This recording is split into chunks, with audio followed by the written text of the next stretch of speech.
Hello and welcome to your first PowerPoint in HDFS 101. So this is Chapter 1, A Cultural Approach to Human Development, and it's divided into 3 sections. We'll be talking about human development globally, then we'll talk about some theories of human development, and then we'll do a quick overview of research methods in human development. In large classes, I often ask a series of iClicker questions to get a sense of the cultural variance in the class and to have the students in the class have a sense of the variation in the people around them. So just imagine that you could be hearing the answers to these questions from the other folks in our online class. So let's talk a little bit more about our own specific cultures. And one thing that's hard to tell about this textbook online is that the image associated with the textbook is a frog. And the very first time I was reading the textbook over holiday break in preparation for teaching the class, about a decade ago, my kids said to me, "Mom, why is there a frog on your textbook?" And I thought, I don't even know. I haven't paid that much of attention. And so I read more closely, and there was a quote associated with the frog that said, "A frog in the well knows not of the great ocean." And I'd encourage you to kind of reflect on what that means. But basically what students often say is we only know the culture that we have been surrounded by, and we often can think that that's the only way things are done. We don't realize until we venture out into other people's families or other parts of the world that there are cultures that are different than ours. And so you might have a chance here to think of an opportunity when you realized that not everybody's culture was like your culture. And so for me as a kid, one of my moments was at sleepovers. And I remember this pivotal sleepover where we got up in the morning to have breakfast. And first they had a toaster oven, which I had never seen. This was the 1970s or maybe 1980.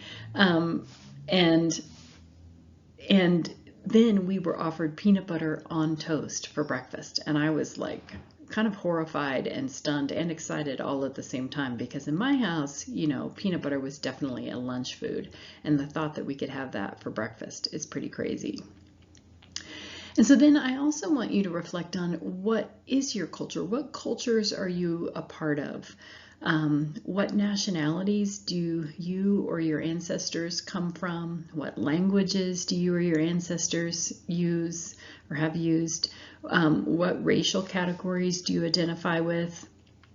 How about socioeconomic status, or SES, something we will talk a lot about in this class in terms of education, income, or occupation? Is your family more working class, more middle income, more upper income, more blue collar, more white collar, more college education or not college education, being more of a first generation student? What kind of community did you grow up in? More urban, more suburban, more rural? What religions does your family practice or has practiced, if any? What about gender? Does your family assign more specific roles for males and females, or does it allow the roles to be more androgynous?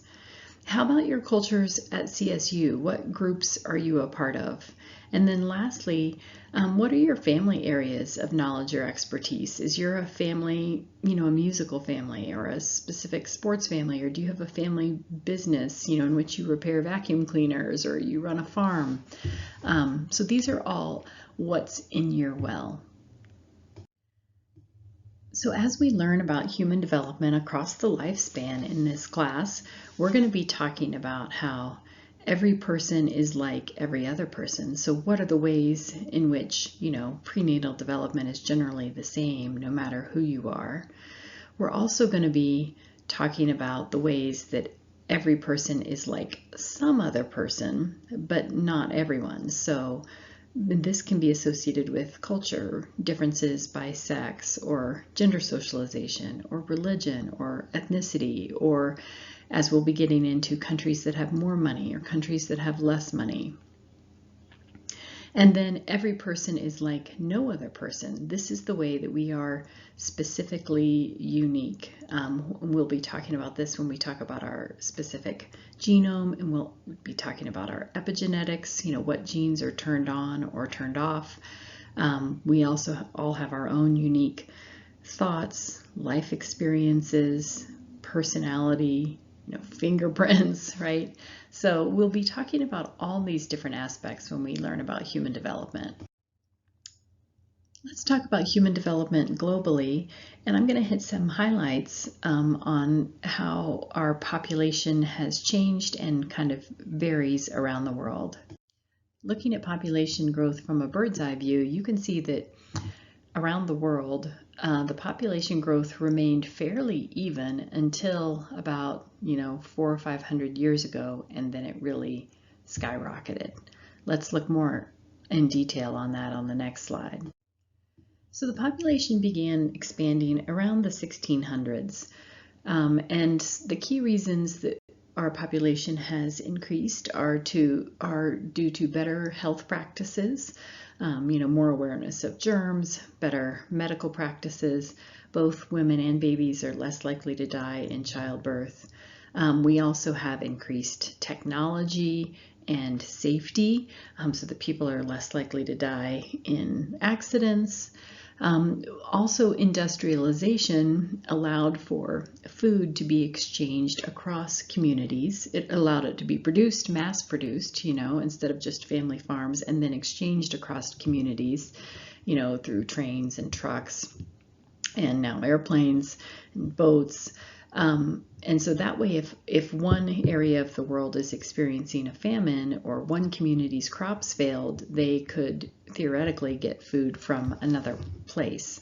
And so that sustains the population.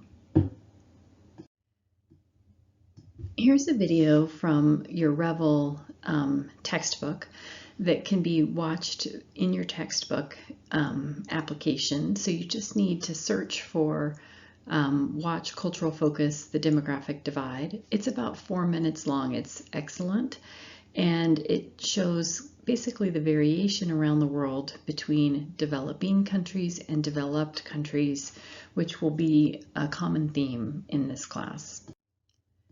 We will often refer to developed countries versus developing countries in this class. And so in general, these are some of the differences between developed countries and developing countries. On average, developed countries have more money or more affluence, more wealth, although there could be variation within the population with some, just like in the US, some people are poor, some people are wealthy. About 20% of the world's population lives in a developed country, about 1.3 billion.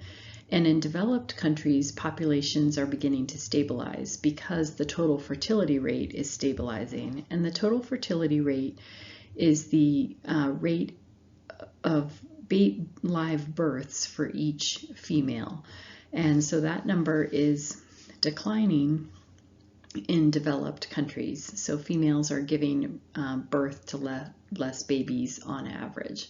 And so what that means is that as we near the replacement rate of 2.1 in developed countries, then we won't be gaining any population.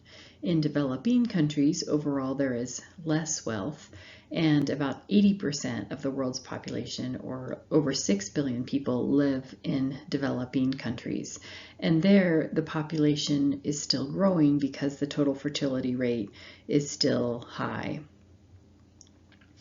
And so when I read our textbook, I often think about kind of how amazing it is that I ended up being born in a developed country, in that top 20% of the world's population. And then even within that top 20%, if I'm, a university professor, then I've got to be in the top single digits of privilege for people around the world.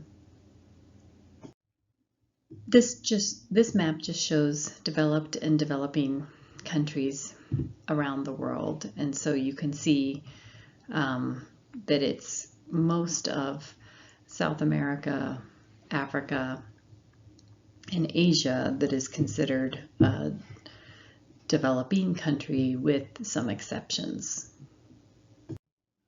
In most developed countries, the population is going to stabilize or decrease in upcoming decades. The United States is still going to gain population, and that's because our total fertility rate that's currently at 1.8 live births per female is lower than the 2.1 replacement rate, but it's higher than many or most developed countries.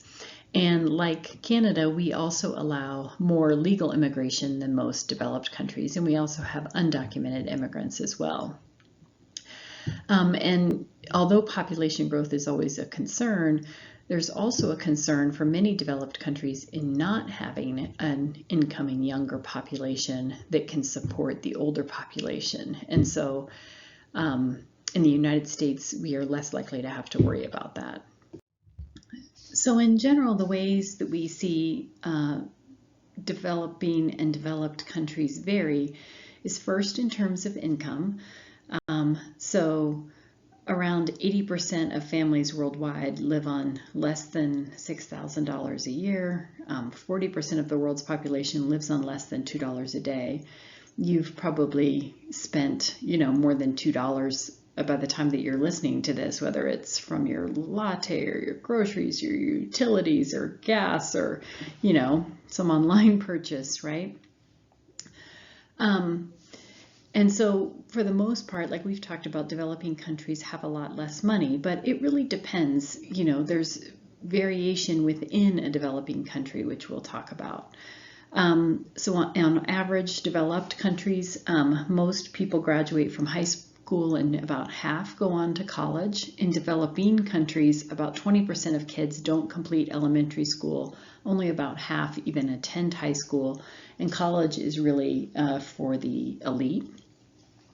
In terms of culture, most developing countries are more collectivist. And collectivism and individualism are two distinctions that we're going to make repeatedly in this class. And so you may have learned about them elsewhere, right? Collectivism is about obedience, group loyalty, decisions being based on what's good for the group. And developed tend to, on average, be more individualistic. So kind of what's the best for the individual. Leaders are people who are charismatic. And so it's okay to kind of do what's best for yourself, focus on your own personal growth, assert yourself. We'll have a lot of examples come up about some differences between individualistic and collectivist cultures. However, it's important to note that even though most developing countries are collectivist and most developed countries are more individualist, there are quite a few developed countries in Asia that are more collectivist. So Japan, South Korea, Taiwan, Singapore would all be developed countries that would be more collectivist. And so just for example, leaders in developing countries who are more collectivist, or leaders of collectivist countries, I should say, are supposed to be helping people reach their goals, making their groups proud of them, taking care of those around them. Whereas leaders in individualistic cultures are more focused on making money, being independent, being charismatic, being confident, being kind of, strong. So less of a focus on what's best for the group. And yet, even though we make these generalizations of developed countries are like this and developing countries are like this, we all know that within any one country or region, there's lots of varying subcultures, based on religion, based on money, right? So even though we might say that developing countries have less money, there are certainly people in developing countries that have more money, based on your gendered experience and how many kind of privileges or rights that you have, based on your ethnicity and what context you're living in. So even just, for example, in the United States, growing up Jewish in New York is different than growing up Jewish in North Dakota.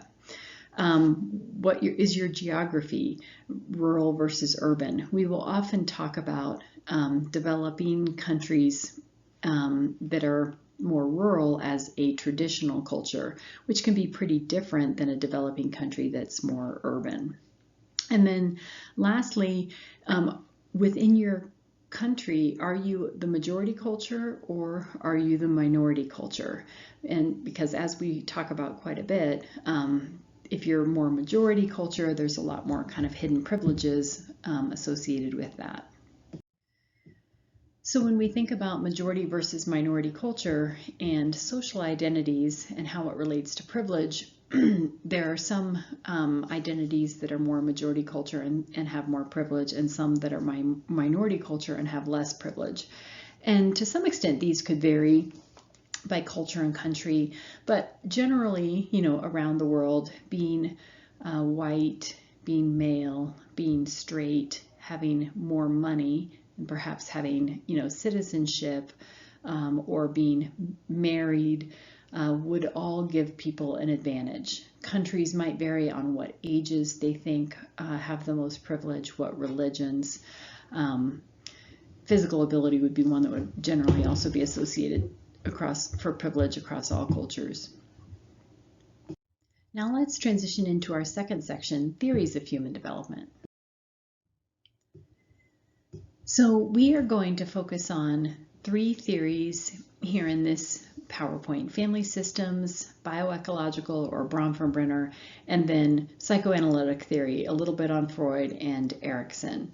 We've got some more theories that will be coming in later PowerPoints as we get into our developmental stages: attachment, social learning, Piaget, Vygotsky, and information processing theory.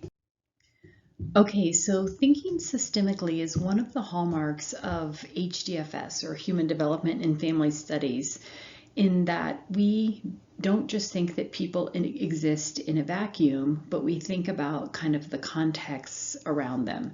And particularly in HDFS, we think about the family system, not just, even more so than the neighborhood or the community or the society or the culture, even though we think of all that as well.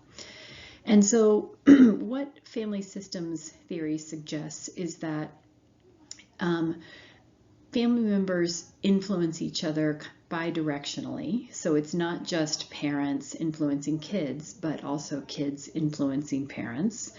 And then the transactional model says it's not just A causes B or B causes A, but it's also that these interactions kind of occur over time in cycles, so that there's these cumulative effects of ongoing kind of bidirectional influences. So in my family growing up, my brother was perceived to be the easy, sweet kid, and I was perceived to be the more difficult, challenging kid. And how, when you ask, like, how did that come about? Was it something in me? Was it something in my parents?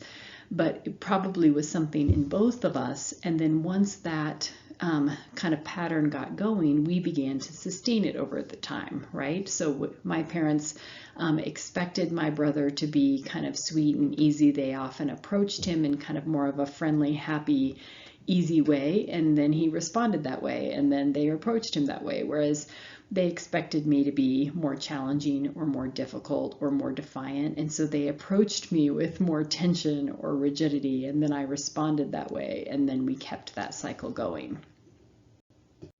So there's a few concepts associated with family systems theory. There's more than this, but we're just going to highlight a couple of them in this class. So the first one is the concept of wholeness, and this is the idea that the whole is greater than the sum of its parts, if you've ever heard somebody say that, and you can only understand a person by viewing them in the context of the whole system.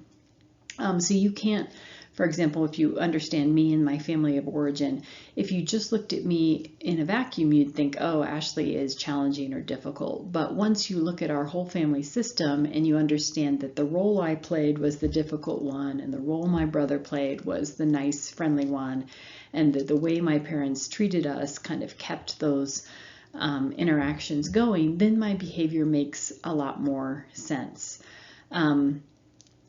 And so that's kind of the idea of wholeness. And so if a therapist is trained more from a family systems perspective, and for example, a teenager comes in who's getting into trouble for delinquent behavior or has an eating disorder, the therapist that's coming from a family systems perspective is not going to think that that kind of at-risk behavior exists in the adolescent. They're going to be looking at what's happening in the family system that's kind of leading the adolescent to manifest this behavior. So that's wholeness.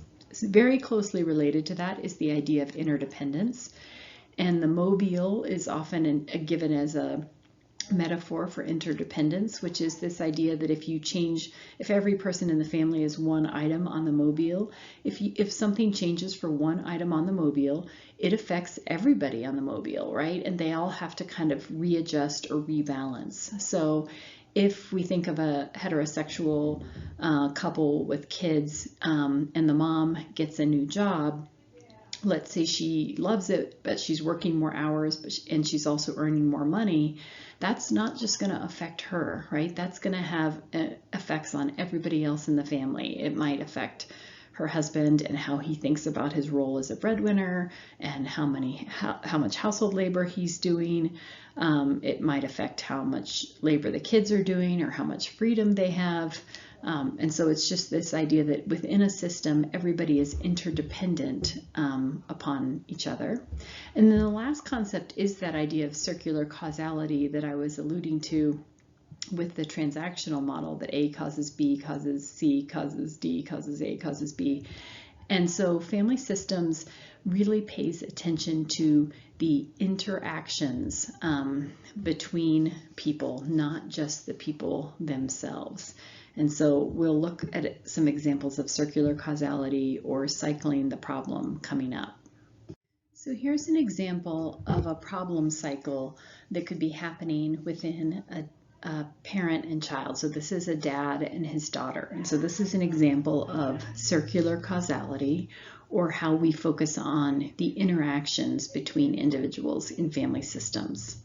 So you could start this cycle anywhere, but Dad and Jen are arguing about chores.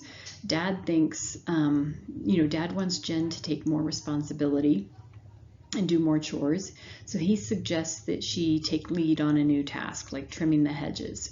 She is trying to do it with him, and he's supervising, but he sees that she's not doing it right.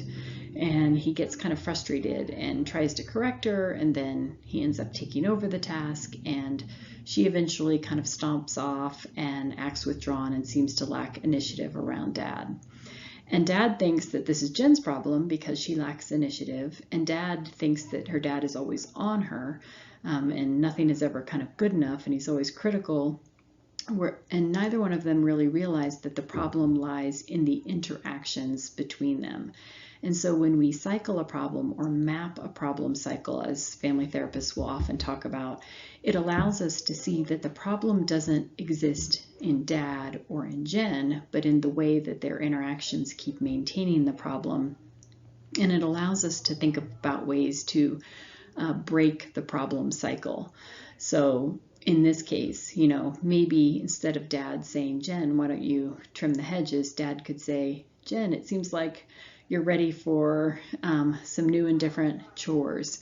I've got some potential ideas, but why don't you take a day or two to brainstorm what kind of things you want to help out with around here, and then we can talk, right? So having Jen take more initiative right off the bat, or instead of Dad just throwing her into the task, he could kind of patiently say, this is what I think is important about it, and then not micromanage if she doesn't get it all right perfectly the first time.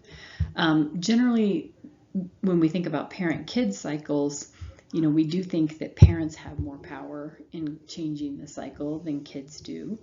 But Jen could, of course, tell Dad, don't take over, or, she could ask, what do you think is important? Give me some guidance. I want to do this right, before she gets started.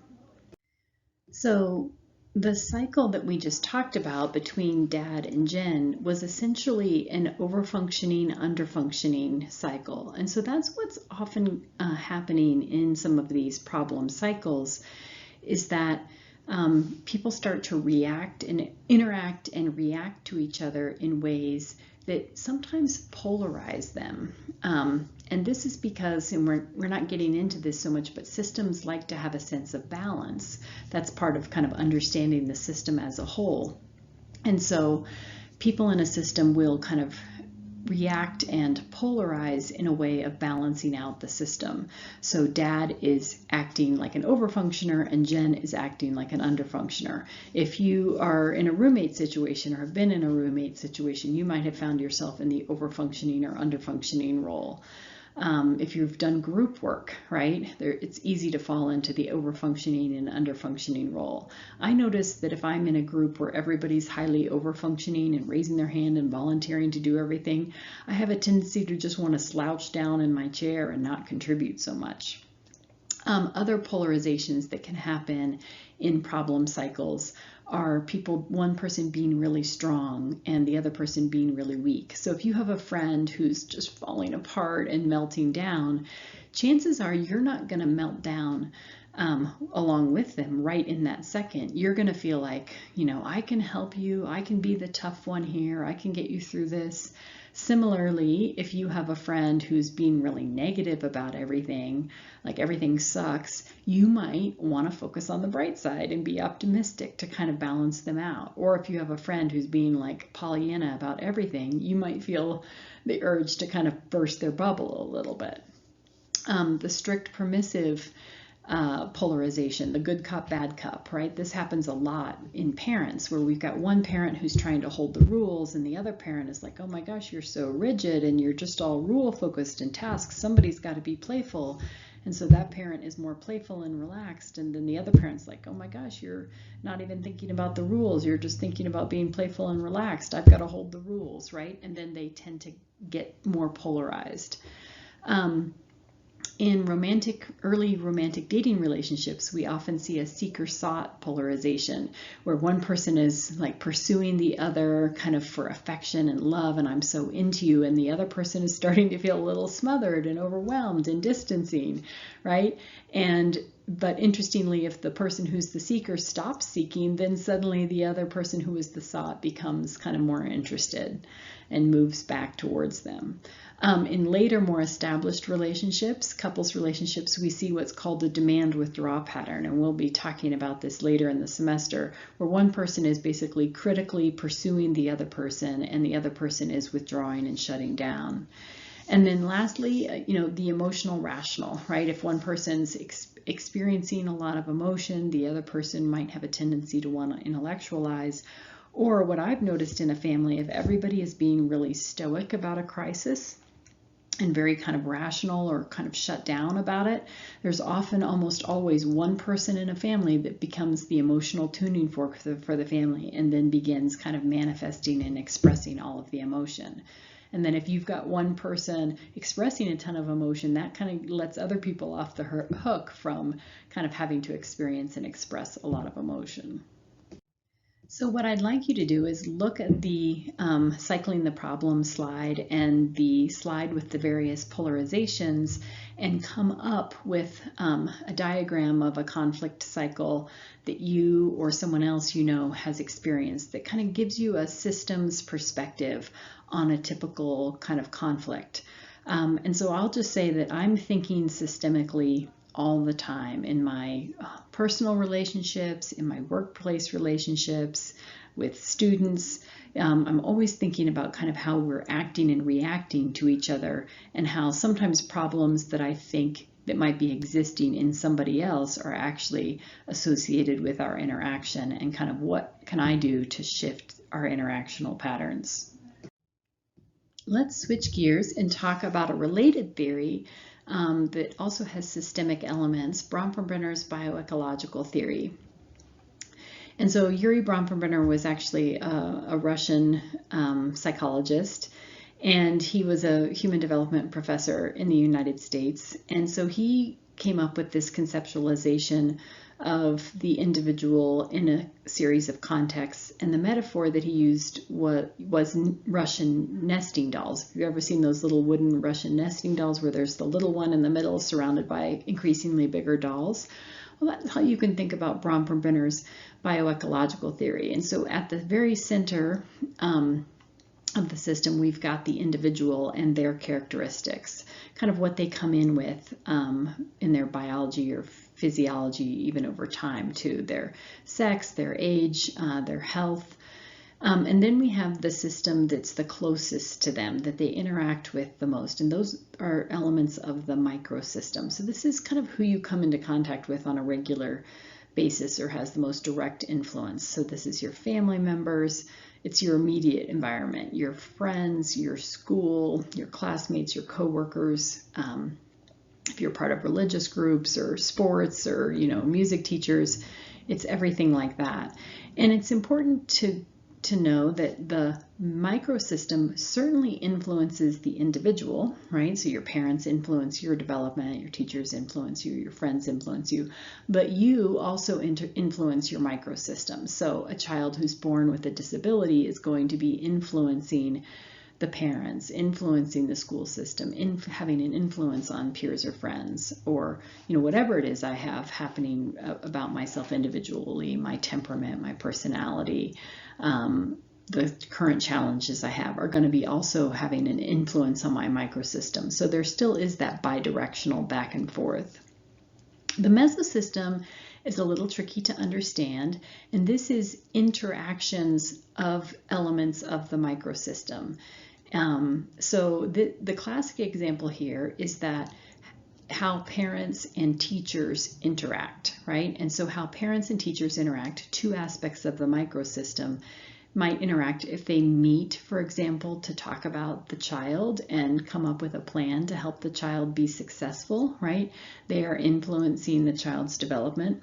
At the same time, special issues that the child is struggling with, maybe a learning disability, are also going to influence that mesosystem interaction.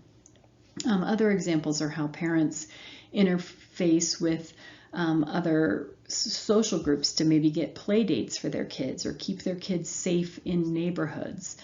So those are examples of mesosystem. Exosystem is a little bit also trickier to understand. This is things that have an indirect influence. Kind of closer societal institutions that have an indirect influence on the individual, or that the individual influences. So an example might be parents' work, right? So my kids rarely come to CSU, but my work and what's happening with it definitely has an influence on their development, sometimes for better, right? Maybe I'm learning things that benefit their development, or I'm making money that helps promote their development, but maybe sometimes it's for worse because I'm stressed and I'm not, as good of a parent as I could be, or I don't have enough time. Similarly, my kids, even though they don't come directly to CSU, they influence my work, right? When my kids were littler and I was up at night, then I was sleep deprived when I got to work. Or if I'm stressed about one of my kids, then maybe I'm more preoccupied when I'm at work. So again, that bidirectional influence. Another example of the exosystem might be the school district, right? So the kids don't come into contact with a school district, but the school district has a powerful influence on their lives. Certainly we're seeing that, right now in the time of COVID-19, but even things about like school start times have a big influence on individual development. And of course, the aspects of like adolescent development that say that you need to sleep a little bit longer and you're awake more later in the day, those are characteristics of individuals that have influenced the exosystem. And then the macrosystem is just when we think society and culture, that's what the macrosystem is. And so certainly, an example could be the legalization of gay marriage and how that really changed the experience of kids living in same-sex families, right? It affected their individual development. The chronosystem is environmental changes that occur over time and maybe have in any system and can have kind of delayed effects. So for the microsystem, this might be your parents got divorced, and then how's that still affecting you over time as a young adult? Right now we're dealing with COVID-19. That's certainly having an effect, it's affecting our exosystems, our microsystems all right now, our macrosystem, but it's also going to have probably some hidden or unexpected enduring effects over time that we can't even foresee. All right, let's talk about Freud and his psychosexual theory. I'm assuming that many of you have already learned about Freud, and so we only talk about him briefly. And to be honest, this is the only course I ever talk about Freud in, because as we're going to see, his theory wasn't really supported with research and isn't currently being used. So Freud's theory, well, actually a little bit about Freud. He is known for some important contributions, for being basically the first psychotherapist, and he is also the father of psychoanalysis, a specific type of therapy that's still practiced today. In terms of developing his theory of human development, unfortunately he never studied children. He developed his theory of human development based on upper-class Austrian women who came to psychotherapy with him. So he theorized that sex and aggression were the two forces that drove human development. And certainly sex and aggression are powerful forces in human development, but they're not the only thing. He also talked about how we are driven by three psychic structures, which are his famous kind of concepts of id, super ego, and ego. And you've maybe learned about these before. Id is your most primitive side, as people will say, the devil on your shoulder. Your superego is your higher moral consciousness, which is the angel on your shoulder. And the ego is how you resolve them both. The way I might think about this is there's a bunch of chocolate cake left, or there's a little bit of chocolate cake left. The id says, I want it all. The superego says, I should give it, let my kids have it. And the ego says, okay, we can split it. Some other things about Freud's theory: he really thought personality was fairly set by age 6, and that development was complete in adolescence, things that we now would not believe to be true based on our research. And his psychosexual stages, which we'll see on the next slide, focused on kind of sensation and fixation. Okay, so here's Freud's psychosexual stages going up through adolescence. And so you can see in infancy, he said that was a focus of oral sensation and fixation. So babies putting lots of things in their mouths, sucking from due to breastfeeding or from bottles. And certainly oral kind of stimulation is a big part of being a baby and kind of learning about the world through your mouth. But it's not the only thing that's driving development. Toddlerhood is the anal psychosexual stage, focused on kind of sensations associated with potty training. And certainly that is a part of the toddlerhood, but it's definitely not the only thing that's driving development or characterizes development. Early childhood is the phallic stage, and this is the famous Oedipus complex that maybe you've learned about, where he said that children want to basically be married to their other sex parent and want to kind of kill off or get rid of their same-sex parent who they perceive to be competition. So this is obviously a heterosexist model. And certainly you will hear kids like little girls say, when I grow up, I'm going to marry daddy, or boys saying, when I grow up, I'm going to marry mommy. They will say those kinds of things, but it's not all kids, and it's definitely not the only driving force in development in early childhood or elementary school years even. Middle childhood, this one might be the most accurate in terms of a focus on social and cognitive skills. Definitely elementary school years are about kind of gaining competence, but it also says sexual desires are repressed, and I wouldn't say that there's research that supports that. I think people are sexual beings throughout their lives. We might see some times where it kind of intensifies, but repressed might not be quite the right framework. And then adolescence, kind of now a focus on sexual desire directed to outside romantic partners. And certainly a focus on romantic partners and sexuality is a part of adolescence, but it's not the only thing that's happening in adolescent development. So Erikson followed after Freud, and also kind of has a stage model, which we'll talk about. Some differences about Erikson is he focused more on the social and cultural environment. He continued development throughout the lifespan, which is kind of a key contribution, not that we don't just stop developing in adolescence, but that we're developing throughout our lives.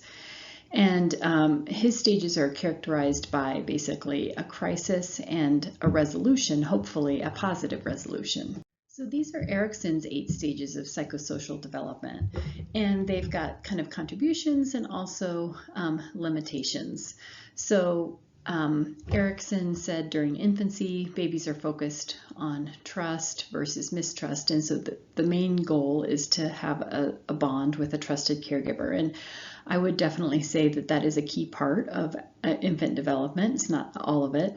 We think about that a lot more in terms of attachment and attachment theory now than we do kind of trust or mistrust.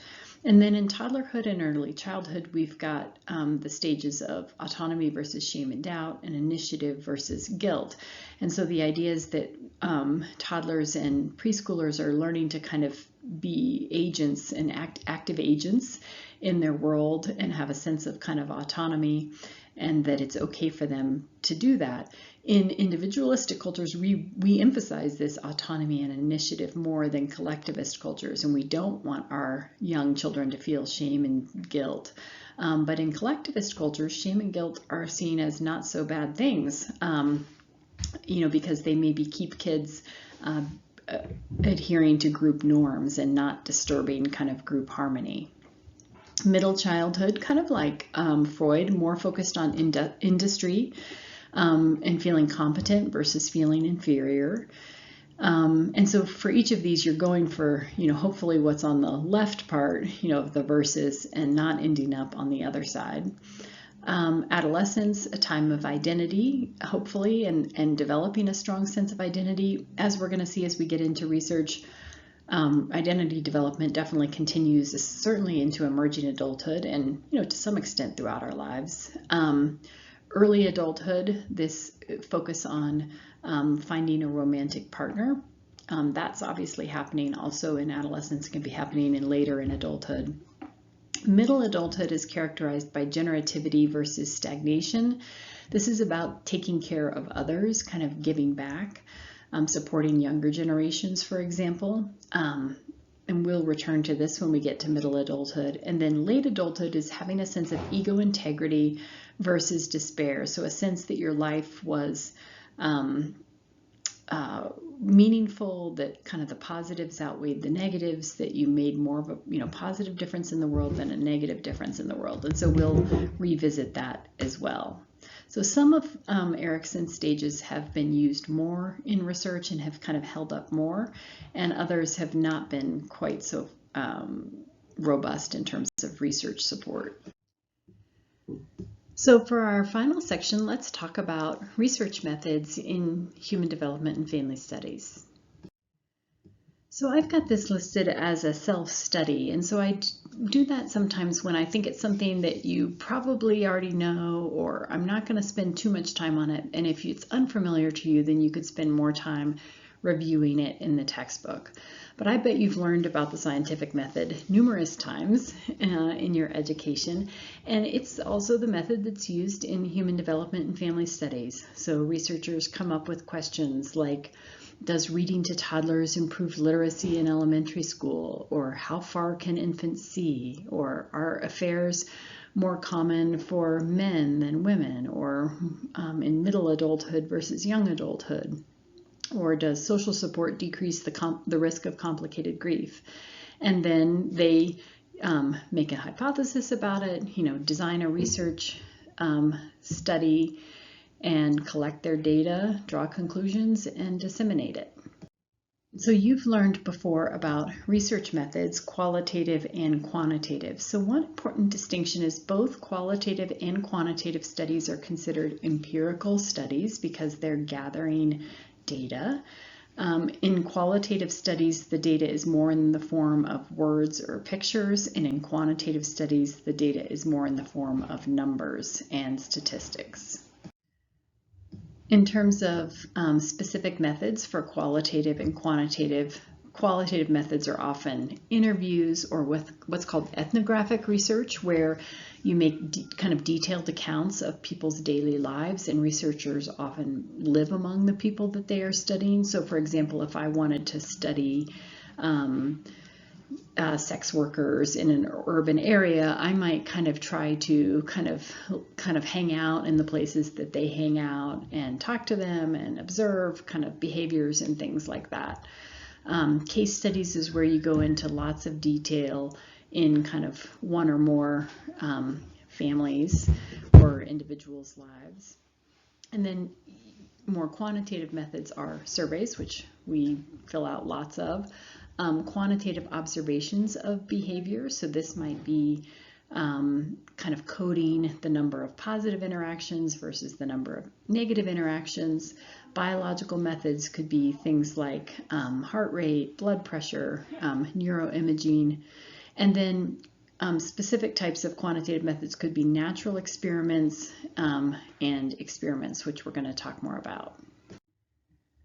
So reliability and validity, these can be confusing terms about research measures, and they apply to all areas of study, not just HDFS. So reliability is how consistent is the measurement, and validity is how accurate or truthful it is. Is it measuring what it claims to measure? And so the example that I typically give is a bathroom scale. So you step on the scale to see how much you weigh. Let's say you're at home.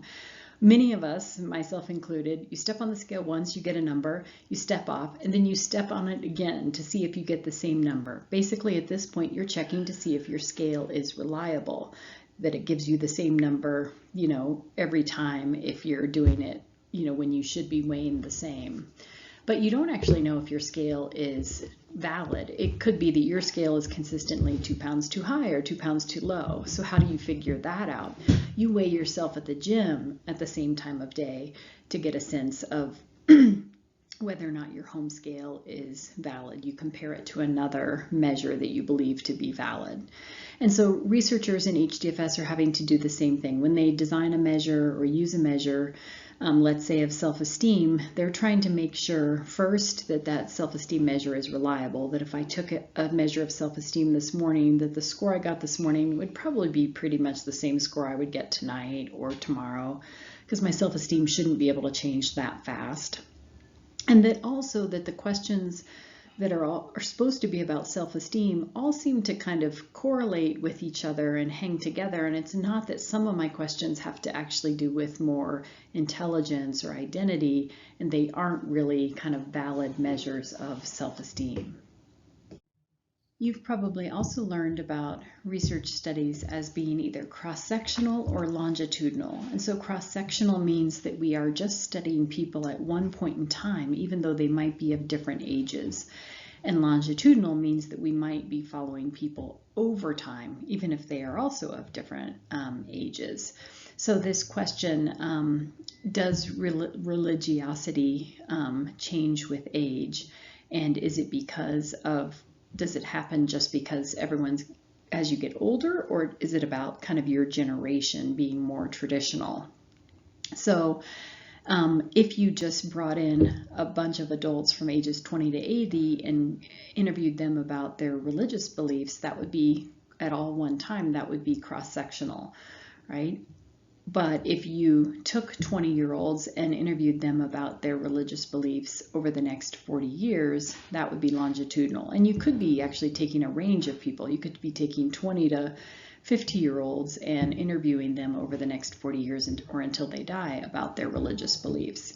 What research suggests is that religiosity is both an age effect. You get more religious. All of us might get more religious as we get older, or on average. And it's also a cohort effect. People who were born kind of further in the past are more likely to be more religious. I bet you've learned about correlation before. And so if you haven't, just kind of quickly review this. And I bet you've heard kind of that mantra, right? Correlation does not equal causation. So just because something is related doesn't show that one causes the other. Just a refresher on what a positive correlation is and what a negative correlation is. Positive doesn't mean good and negative doesn't mean bad. It talks more about the direction of the relationship. This is simply another way that we depict a correlation or a relationship between two variables. That as the number of hours of exercise increases per week, physical health also increases. And again, we don't know what causes what. It could be that because you are healthy, you are able to exercise, or it could be because you are exercising, you are physically healthy. So if two variables are related or correlated, but it's not causal, one's not causing the other, what could be the possible reasons? And so one possible reason is that a third variable is causing both. And so in human development and family studies, for example, parents' discipline style causes both aggressive play and the viewing of violent television, and then that causes those two variables to be correlated.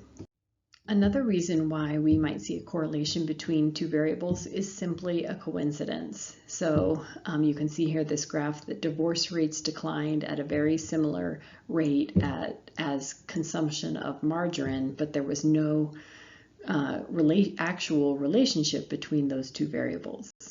And then, of course, the third reason for the correlation could be causality, right? That sleep or impaired sleep and a variety of physiological challenges are correlated, and it does appear to be a causal relationship, that sleep deprivation actually leads to a lot of these challenges. So one thing to keep in mind is that a lot of times when research is reported in the media, it implies causation, but it's actually only correlation. Or it's hard to tell. So this was, for example, a research study that was reported in the media that older people in Hong Kong who lived near open green spaces had longer telomeres, the tips of our chromosomes that tend to shorten with age. And the implication was as if we all moved to green spaces, we would all have longer telomeres. And that could be true, but this was just a correlational study. It wasn't an experiment, as we're going to be talking about with random assignment. It could be that people who live near green spaces in Hong Kong have more money, and so the money is what actually helps them live longer, not the green space. Or it could be that people who live near green spaces exercise more, and it's just exercise. It's not about actually being in a green space. So whenever we hear things in the media, especially about human development, we want to be careful about assuming a causal relationship when only correlation has been kind of shown. Experiments do help us establish a causal relationship, and what experiments have unique about them is random assignment to one condition or another, so it's not just happening by chance.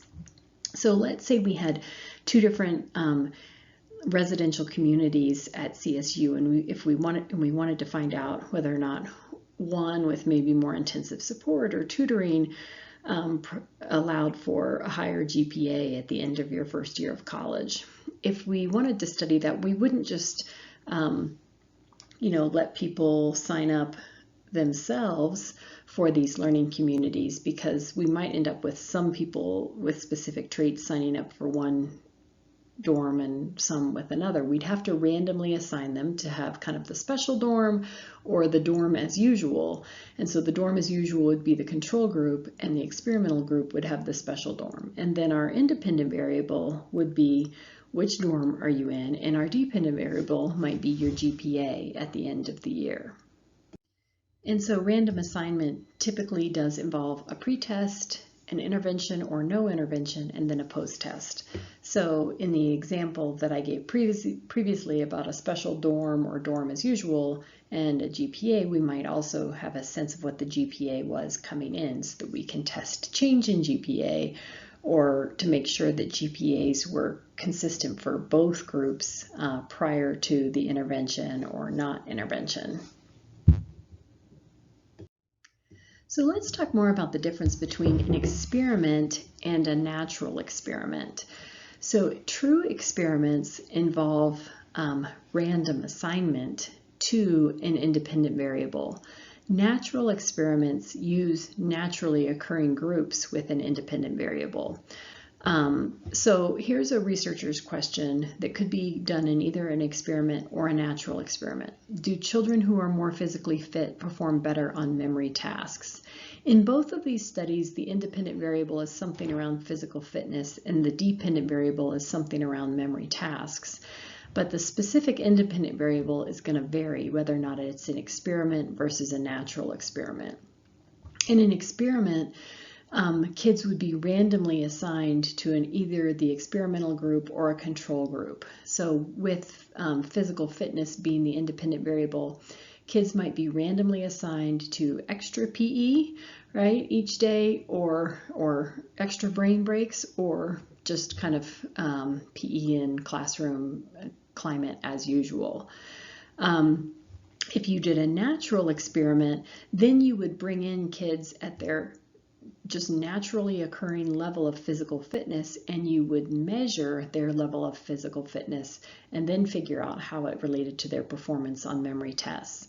And there was a research study very similar to this that did a natural experiment where it brought kids in and had them run on a treadmill just to test their VO2 max, their oxygen efficiency. So not to actually have them exercise. So it got a sense of kids' physical fitness, and then it put them through memory tests, and it also scanned their hippocampi or hippocampal volume. And basically they found that kids who were naturally more physically fit also did better on memory tests and had bigger hippocampal volume. Now that doesn't tell us that exercise causes memory because there was no random assignment in this case. If they had taken the same group of kids and randomly assigned them to an exercise program for 6 weeks or not, and then tested the change in their memory performance, then that would have more causal implications. Lastly, just a little bit about ethics in human development and family studies. So at all institutions that do research are required to have institutional review boards for human subjects and for animal subjects. And so obviously a lot of the research that we do in HDFS, or all the research we do pretty much, has to go through IRB and get their approval. And this is to make sure that we are not harming our research subjects, that what we're kind of putting them through doesn't cause undue physical and psychological harm. So you can stress people out in the name of science as long as kind of the risks don't outweigh the benefits. And this can depend. So for example, we wouldn't give a chemotherapy drug to someone who is healthy if there was a chance it was really going to harm them. But we could potentially give it to someone who has cancer if the potential benefit outweighs the risk of taking the drug. We also want to make sure that people know what they're consenting to before they participate, that we keep their results confidential, so everything is coded by numbers and not by names, and that if there is some sort of deception involved in the research study, that people are debriefed about that afterwards, or if something was really stressful, then they are debriefed about them afterwards. And finally, in human development and family studies, we have to be particularly careful about vulnerable populations. And in HDFS, these are children, these are older adults, and these are people with intellectual disabilities. Or maybe other people who are captive populations like prisoners, that we just need to be more careful about so that we don't violate ethical standards.